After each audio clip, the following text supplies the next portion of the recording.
Hey guys, welcome back to an episode of the Nicocast. Today I am here with Tyler. He is another fellow podcaster, but he doesn't only interview influencers, he also interviews pro sports players. So tell us about yourself.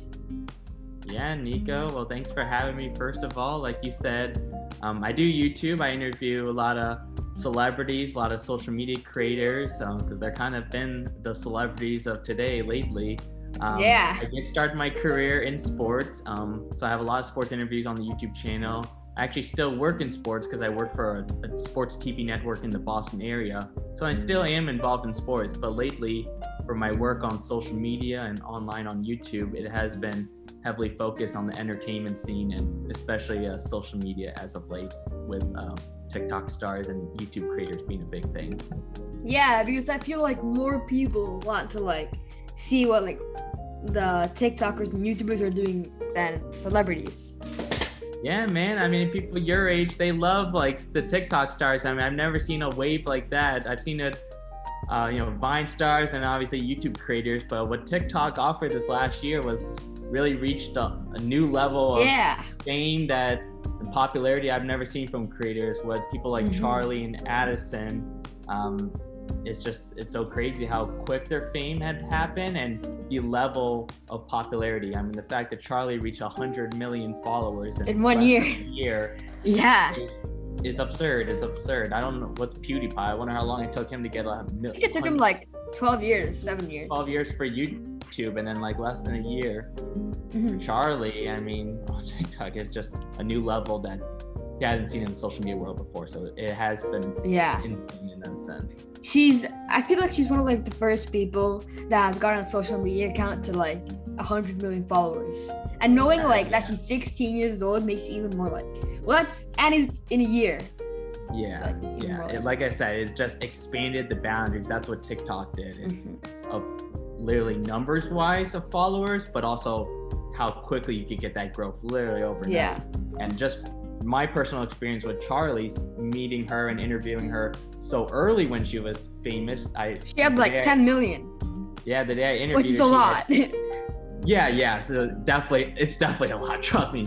But compared to where she's at now, and it's really some of the opportunity she had quickly after I interviewed her was so insane to see, because I remember talking to her, maybe she was telling me how she's a big fan of David Dobrik. 2 weeks later, she was in a video with David Dobrik. She was telling me how much Jennifer Lopez, looks up to Jennifer Lopez. Dance with her. Danced with her a month later in the Super Bowl, and then she was on Jimmy Fallon a month later after I interviewed her. So it's so quick. It's crazy. That level of success to happen to someone, and it's a lot to take in as well for their side. I worked with social media creators for a little bit. I don't know how much you know that, but I worked with 3 pretty big TikTok stars and social media creators. Mark Anastasio, Maximo Ravana, Luca Lombardo, and really being in with them and in their world for a little bit, it was kind of crazy. They were so new to being famous and they also grew pretty fast as a whole, but they were learning on the fly how to handle the business side, and even honestly going out to public, because every time we go out to public they get recognized like crazy. So it's wild. Yeah. So in 2014 you were correct me if I'm wrong, in-game camera operator and scoreboard assistant. How did that come about? How did you get that job? Well, I did live near a minor league baseball team growing up, so I decided I wanted to be involved with the team in a sense. I did do some YouTube interviews on my own, and that's how I got my interview career started. But I did what you're referring to. I did work for the team for a year as a game, you put people on the jumbotron, stuff like that. That's what I did for them, and then play around with the scoreboard and stuff. Nothing too exciting. It's more like a summer job, but I did work for them for a year. So I guess that's what you're referring to. How did you choose the people to put on the screen? How did you choose? I just need some people with energy. I need people dancing. I need to see people having a good time. They like to, in baseball particularly, between innings, they usually do something to hype up the fans, try to get the fans involved. try to, because baseball can kind of be boring sometimes, but they do that. So, yeah, man, I just need, if you had some energy, you were going up on the Jumbotron or like groups of people, kids and stuff. So that's how that's how I chose. Did you like to see like their reaction, like when they saw they were on a big screen? Yeah, man. Yeah. Give me that reaction. That's all I want. A player gets a home run. Let me see a fan cheering for them. So, and like I said, fan going crazy around to the music. That's what I like. Like you see a fan going crazy because of a home run, instantly put him on the screen. Yeah. Or people got like signs and stuff too. People make like posters, or they're wearing they're like really representing the team. Maybe wearing like jerseys and a hat. They got it all. Stuff like that is good to put on the Jumbotron. You were also a sportscaster for New England Sports Network as an assistant content producer. How did you get that job? Yeah, and that's what I do now. That's actually my full-time job outside of YouTube, is working for this network. I got this job after I graduated college in 2019.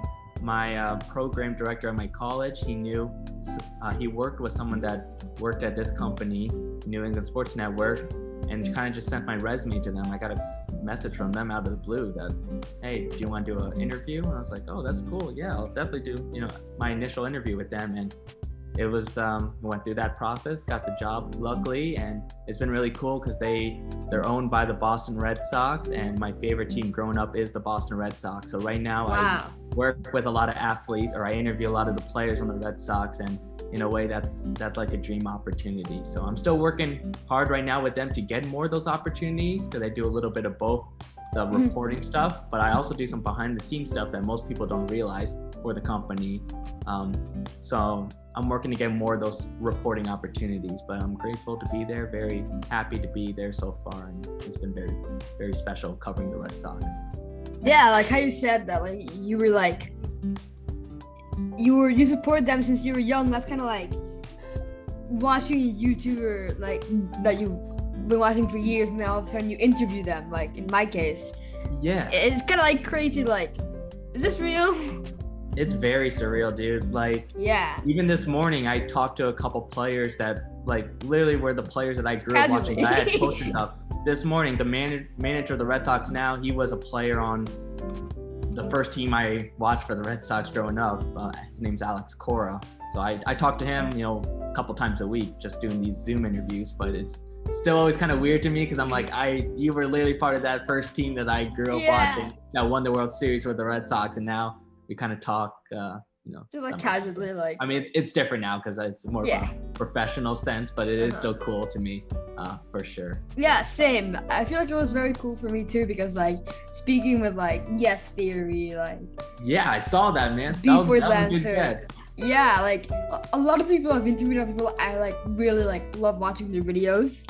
It's kind of like, is this real that I'm talking to them and like dreaming and like being able to like still be connected with them is like amazing. Yeah, man, and that's the fun part about doing this stuff, and hopefully if you decide you want to do more of this in the future, I think you'll get a lot of those opportunities where you're speaking with people and you're like, man, I don't know how I got in this position, but like, it's fun at the end of the day, and that's why I love doing this type of stuff. And in both worlds, people ask me, why do I like sports more? Do I like entertainment more? Man, there's so much cool opportunities in both. It's very different covering both sports and covering TikTok stars, very different worlds, or in social media creators. But I really enjoy it, and it just brings a lot of fun, different opportunities, and it makes life better and just your weeks better when you're doing something you enjoy. It really does. Yeah, and you get to talk with people you never think you'd be able to talk to. Yeah, no, you do. You really do. And kind of surprised you each time. Like, I was on a Zoom call like last month with like literally my favorite player growing up. Literally, I had multiple posters of him, not just one. I had multiple posters of him. I did not tell him that because he probably would think that's weird, but that's the truth. And so it was like one of those surreal moments. I think you get a lot of those if you're in this industry long enough. Something like I've been trying to do is like not coming in as a fan, because like you want to keep like building a connection with them, So if you ever like need like help with a video or something, you just hey, like give me tips on something.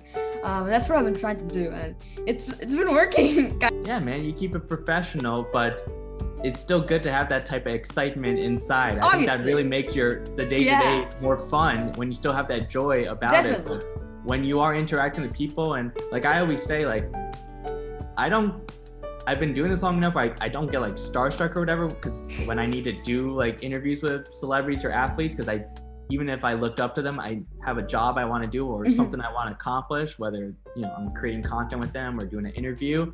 But I always say afterwards, I'm like super hyped after I interview someone, especially someone I think is really cool. Same. I'm like, man, like that, like you were saying earlier, it's like sometimes I can't believe I'm in this position, or I can't believe I'm talking to this person. So it's not like a fanboy where like I can't talk to them, you know, type of thing. Like I literally can't get words out, but I think it's good to have that excitement afterwards. But in the moment, still be able to get what you need to get done. Your role, what you're there to seek out, you know, probably an interview or some sort of content you're creating with them. So yeah, because like right after the interview, I start like, what just happened? I start like running around, like run downstairs, like run around my room. It's just pure excitement. I love it, man. That's awesome. I love that joy. So, who inspired you to start a podcast? Who inspired me to start a podcast? Well, my YouTube channel, honestly, just having a YouTube channel is also my friends in like school growing up, because they all had YouTube channels, and I just wanted a YouTube channel like them. It's not like I was posting anything interview related, but just to have a YouTube channel. But as far as like sportscasters I look up to, or people that do what I'm doing, Dan Patrick, he is a big one, and I went to his school, so there's a little bias there, but I think he's a great interviewer. He's been interviewing sport athletes and like celebrities, kind of in both worlds as well, for a really long time, and I just think he has a great approach to his interviews. Very short and simple, his questions, which in a way are almost the best questions, just the simple whys and the how. Yeah. So he does a really good job with that. And then I really like Sean Evans, who runs the show Hot Ones. Have you seen that? I feel like you've seen that. Yeah. Hot Ones on YouTube, the celebrity interview show. So that really show's funny. Yeah, because they're like eating something hot, and it's like you get them to say things that they wouldn't normally say. Absolutely, and that he's done a great job with creating a show where he's kind of let celebrities bring their guard down. It's very tough sometimes with especially actors, like they're very media trained and PR driven for them to really open up sometimes. So he's done a great job getting high profile people with creating a concept of eating hot chicken wings to let their guard down, open up, and really have some funny answers and funny responses and reactions in the interview. But also on his end, asking pretty good questions as well that you feel like you know more about the celebrity at the end of the interview than before you start. And I think that's always important. Definitely. Yeah, to learn something new. So he's accomplished both entertainment and informative. And I think that's a tough thing to accomplish, and he does a good job. Yeah, because like right after interview, you get to learn so much more things about the person you're interviewing, or like the person that a normal person wouldn't know. So you kind of get like an inside look, and that's what mainly podcasts are kind of for, to learn more about the person. And because you just see like, if they're a TikTok star, you just see 15 seconds of them and you don't know much about them. So yeah, and then you get to know them, and that's why I really love doing this. I remember, and this is why I say a lot of interviews, but like when I did my first ever interview with a player, like I just love the fact that I had this one-on-one time with the guy that has cool stories in his life, cool experiences he's had, and I'm the one that gets to ask him whatever questions I want. Like that's special, and not everyone gets to be in this position. And then especially later on when you start interviewing more high profile people that a lot of people in the world look up to, and you're the one that gets to speak with them and kind of be the voice for people that, you know, would love to speak with them as well. It's a really neat position to be in. Yeah, because like I feel like for me it's kind of like weird, like them saying yes to like a random 12-year-old kid on the internet. Like that's kind of weird. To like just let me ask any questions Yeah, but you're being professional with it, and now you're getting more people, and they're probably going to start seeing, oh, you interviewed this person. Like how I told you, I saw you interview someone that I know with Tom Ward, and I know you've interviewed Yes Theory. That's a huge get. So if anyone looks at your work, so that's a cool part. It's more impressive because you're younger right now too, but I think people will treat you the same or with credibility no matter the age. Once you start building up the people you have on your resume in a sense. So. Yeah, and like the more kind of like bigger names you have, like the more bigger names you can get on your podcast, if that makes sense. It really does help. It's like a snowball effect, and then it just kind of keeps growing. And then when you do get a bigger name, it really helps a lot. Like Definitely. I can't tell you, interviewing Charli for me is the thing that gets talked about the most, and is honestly helped me get a lot of other opportunities, especially in the TikTok world that I probably wouldn't have gotten if I didn't interview her before. I was in LA with like Yes Theory. I was in LA in November, and I went to Triller Compound with all of them and interviewed some of them. And if I hadn't interviewed probably Charli and then some other creators in the past, I don't have that credibility. Yeah, and they probably wouldn't want to speak with me, but you build up the credibility over time. It helps a lot. Yeah, definitely. So like you said, you worked with like Mark Anastasio, like Luca Lombardo, by helping them create their YouTube kind of videos. How did you get to do that, and how did you get in contact with them? Was it like from like a meet and greet, or like from interview, and like how? Yeah, well, we're all from Connecticut originally, and I was living back in Connecticut at the time. And they had a meet and greet event, and I interviewed them there. Same event I did Charli. They were also part of the meet and greet lineup. Missile Talk. First time meeting. Yeah, Missile Talk. That's correct. So I interviewed them that day. Actually, I had no clue who they were, to be honest with you, but I learned who they were that day. And then kind of we exchanged, contact information and met their parents and all that stuff too. And then they were so new to social media, and they realized, okay, we need to get into YouTube and start creating YouTube content. They didn't really know how to do that, so they kind of reached out to me like, do I want to help them with creating some of their content, because they needed help. And I was like, sure. And the funny thing about them is they had such a huge audience already. It's like a weird concept where they're known as social media creators, but they weren't so much social media creators prior. So it was weird. It's almost like a built-in audience with millions and millions of followers. We just kind of had to do the work of creating content. And that's what I did for them for about like 6 months. Just doing our best to film stuff and put out stuff that their audience in particular would like really think about their audience and like what they would like to see. And I learned working with social media creators how important fan pages are, because social media creators get a lot of fan pages, and I try to think of some ideas that I knew would do well for fan pages to like cut up and like make edits of, and because that only grows their community and their fan base even larger to really care about these creators and anything they post. So it was really fun working with them. And even I actually worked with Mark like a month ago. I don't work with him full time or anything now, but I did something for like a TikTok. He did like a brand deal with McDonald's, and I helped him film that. That's big with McDonald's. Yeah, it was big. So like I'll still help them once in a while if they need help, creating something. But it was really fun. I enjoyed it a lot. What was the one thing you said that was like, oh yeah, I want this guy to help me? I don't know. I think it's just them knowing I had experience doing YouTube in general. Granted, I don't have a number of followers by any means like them, but I have them, just the experience in video production and just creating content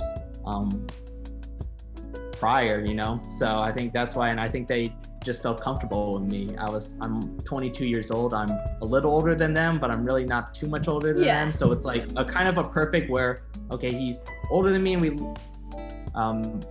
maybe the kids look at me as, like an older figure. I don't know, mentor, but like I'm really not that much older than them. 4 years older.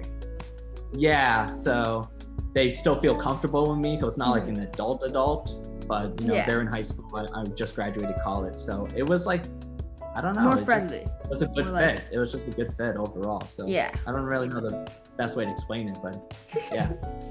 So like you were like kind of like a cameraman for them, or like well, what did you do to help them?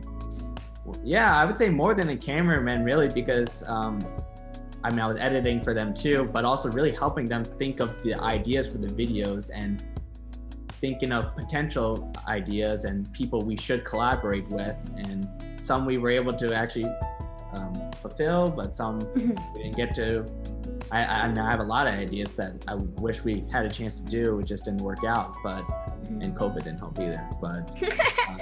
But yeah, it was. I would say more than cameraman, just editing and thinking of the ideas, really working as like a content producer for them. I work as a content producer now for this sports TV network, but really working as a content producer for them individually was kind of what I was doing. Yeah. So you have interviewed like pro baseball players and influencers. Which one is like easier to prepare for? For me, baseball interviews is much easier. That's just what I feel more comfortable with and what I kind of grew up. So it's easier for me to interview baseball players. I know a lot of players in the league just following it. TikTokers, it's been hard. It's harder because I don't know a lot of the creators. So it's like me learning stuff about them. Like I was telling you, I didn't know who Mark and Maximo and Nico were prior, but obviously they were big because they were having a meet and greet event, you know, with lots of fans wanting to meet them. So it's kind of just learning that world and trying to find stuff to ask them about, because and it's also a weird thing about TikTok, because like you were saying earlier, it's only like 15-second videos. So it's not even like, you know, you can ask about specifically about the videos they create. Like even a YouTuber, you could technically ask about like the videos they create, the process of it. But really, unless you're like Zach King you're interviewing, you can't really ask them about the process of making a TikTok video, because what, they just did like a dance or something. Yeah. Like, there's no real. So what I had to realize and learn is I should ask questions about how it's kind of changed your life, learning the business side of things, learning all that comes with literally overnight. I mean, pretty much the closest thing to it. Learning how your life has changed, how you have to handle all these different opportunities when you really weren't seeking this type of fame before, or seeking this type of career path. So those are the type of questions I had to end up asking more of. It's just how has it impacted their life, and learning this process of getting brand deals, who should I work with, how do I create good YouTube content, like how do I monetize my YouTube channel, you know, all that stuff. So it was what we can figure out. And the thing is, you don't normally I didn't know what Charli's voice sounded like until like her first interview, or like I didn't know what most of these TikTokers actually sounded like, because it's only 15 seconds and you normally have a sound over it, and there's not much to ask. But if you have like a YouTube channel where they kind of like vlog, kind of like Alex Warren or Thomas, they kind of like, you can ask more questions. You have no, 100%. And those are honestly the people I target too.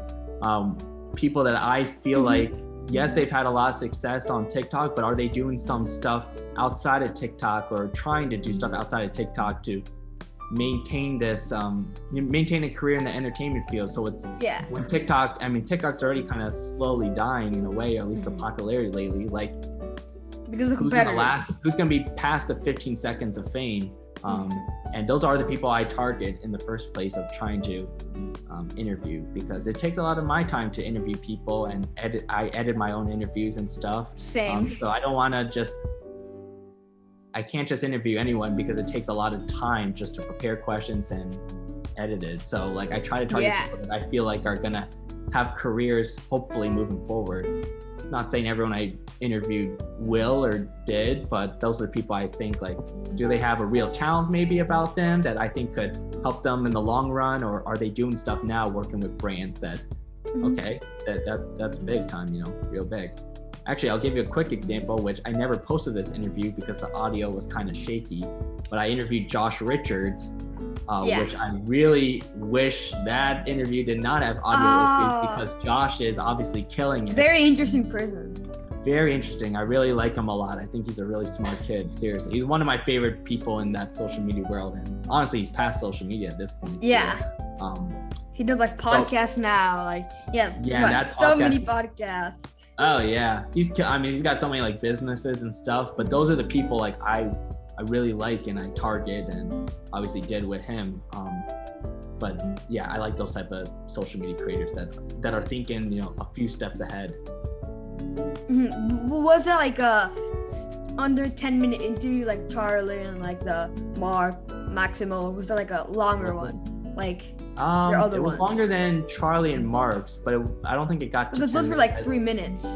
Yeah, those were quick. Those were like 3 minutes. I think Josh was like 6 or 7 minutes. It was at Playlist Live Orlando. I interviewed him. So yeah, it was like 6 or 7 minutes, and we did talk some business stuff, and it was a good interview. So I'm really sad that one. I mean, unfortunately that happens once in a while, and it's my fault too for not double checking. But happens. Same. Something that like happened to me is that I've had how many podcasts? Three or two podcasts that I have like just finished recording, and then because I have my new computer, which I bought like 6 months ago, I'm using my old one right now. It kept on like having a problem where it was like shutting down and everything was lost on it, and I lost 2 interviews. One was one of the best interviews I've done. And it was lost. It was like, because the good thing about that interview is like I wasn't the only one asking questions. He was also asking questions to me. So it was very funny, and it was very cool. And I just lost that interview, and like he was like, yeah, let's re-record it, but sometime in the future. And I'm like, no. Yeah, you go through that. Like which I re-recorded, and it turned out better. But yeah. No, you'll learn, man, because it's happened to me a lot early on, and like you'll find now after interviews, I immediately put it in a hard drive. Like I back it up right away in case my computer crashes. I got it on my hard drive right after I do the interview. When I'm recording Zoom interviews now, I always have a screen recorder as a background recording, just in case maybe I forgot to record it on Zoom. Actually, my last interview, I know you're good. I see it. But actually, my last interview on my YouTube channel with an actor named Reed Miller, I actually forgot to press record on the Zoom. No, but I had my backup screen recorder going. Okay. So I still had the interview of him for his camera angle. So, but no one would ever know that except me. But that's why, you learn to have backups for everything, and in person maybe have multiple mics or multiple setups where you can pick up audio. But and it's the worst feeling, dude. Yeah, like the first time it happened to me, I was like, I had tons of podcasts to record that same week, and I was going to LA. So I was like, you know what, I'm gonna wait till I upload this podcast. I waited 2 weeks. I finally was about to start editing, and I was back on my trip like 3 weeks later. I was about to start editing, and then my computer crashed for the first time after I was back home. It was the most worst thing. Like, I cried. I get it, bro. Yeah. And that was like before I saved them in like Dropbox, because before I would save them after like they're edited. And with the most recent one, because I started like right after, I'm like Dropbox, like quickly. Yeah. For this reason one is because we ended recording the podcast at around 9:45, and I was super tired. Sure. So I was like, I'll leave this for tomorrow. And it was a school night, so I was like, yeah, I'm gonna go. I need to go to sleep. I can't like put it on Dropbox. I'm really tired. And I woke up the next morning and my computer wasn't turning on. And that was like the worst thing, because I didn't even like save it because I was so tired. And that annoying. That's the thing, technology, you could double check everything, you can make sure everything's right, and then for whatever reason your computer doesn't work, or for whatever reason your camera doesn't work. So I encourage you, right after this interview or your future interviews, upload the raw footage to wherever you save it, Dropbox, and then later down, once you edit it later, you can replace it or add the edited version. But just to have the footage backed up somewhere, that's important, man. It's important. So and I was like, No, it's fine. iCloud Drive has it. Well, the thing is, it did save it, but as a corrupted file. So I couldn't open it, which was even worse. So I was like, it's there, but I can't open it. I know, it's teasing you, so I get it, bro. Yeah, I actually have it one right now about a video because it stopped working today. It's literally, it was a clip. It's there, but I just can't, I click it and then it says converting and I'm like, oh, not compatible with this device. Frustrating. Yeah, I know. So I mean, that's the thing. You'll learn all the technology, I guess, behind it. Unfortunately, you have to become that type of person. You have to learn how to become the tech guru in a sense, just to make sure everything is working functionally and properly. But I get it. Yeah. So how do you get your guests for your podcast? Yeah. Well, a lot of it in the entertainment scene especially is going through the people's managers or publicists, getting those set up. And it's funny now, especially with social media creators actually, they'll actually have their business inquiries or person on their team to contact literally in their Instagram bios or somewhere pretty accessible. I'm not saying everyone, but some pretty accessible. So really the hard part I would say is yes, it's finding the contact, but it's more about your pitch to your message, because you can kind of find the contact, but they get so many requests and stuff, especially if you're getting more of the high profile people.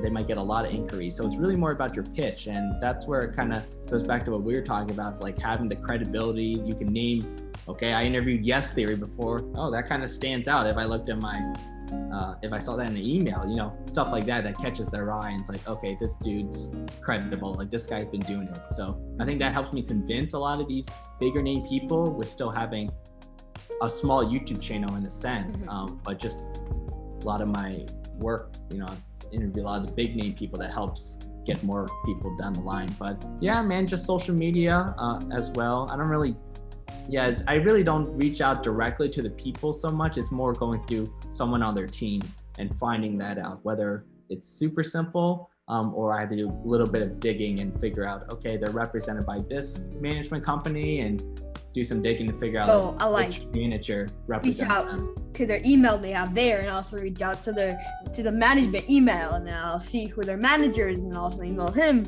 Yeah, exactly. Yeah, you can kind of go multiple angles, or if you can email them and then you message them saying, hey, just sent you a quick email, bam. Now you kind of got them. That's what you did. Yeah, man, and it works. So yeah, I got you to respond. So yeah. So do you have any advice for anyone who wants to become a podcaster? Yeah, just start. I think that's the best way to do it. You got to just start and do it, and then worry about maybe the technical side later, and obviously develop your skills of doing it. But you just need practice to begin this field of work and understand what that process is like, maybe trying to set up an interview and conducting an interview, what that feeling is like, work that goes into it. So that's all I would say, just start. And obviously it's never been better to have places to put it, like a YouTube channel, or you could even do shorter stuff. You could put it on IGTV if you want to, if you want to make it exclusive. You could do TikTok only. I saw a thing on TikTok. Actually, I connected with a guy too. He literally only does one question. He does one question. He'll get social media creators and ask one question, and it's just for his TikTok. And I mean, it's not the most in-depth interview, but you know what? He's got a little niche. And it's working for him, and he's getting to talk to people that I'm sure he's What's his app? I can't remember exactly. If I find it, I'll let you know. I can't remember off the top of my head, but so that's what I'm saying. You got all the platforms now to be able to post stuff and so many more chances for it to do well. What's that? And so many more chances for it to not do well and kind of go viral. Yeah, potentially. And if you target the right people too. I also like to target people that I feel have strong fan bases of their own, and people that I also see repost maybe interviews they've done or are active on their stories, because then on my end I'm like, okay, they will probably repost my work too, and that just helps me out with getting more eyes on just me in general and my channel. So yeah, I think it's never been better, man, to do this type of stuff. So yeah, so thank you so much for coming on. This really means a lot. So before we end, do you have any like projects you have coming up that you want to promote? Projects coming up, I'm not sure, but I'm always working on something. So like, I'm sure something new with my YouTube channel will come soon. It's just Tyler Boronski. It's my name. It'll be in the description. Okay, awesome. And then I post on Instagram pretty often on my story because I got something new usually every day, whether it's YouTube related or with my network. So yeah, if you want to just keep tabs, like you said, all the social media stuff's in the description to follow. Yeah. Anyways, thank you so much, Tyler, for coming on, and I'll see you next episode of the Nicocast.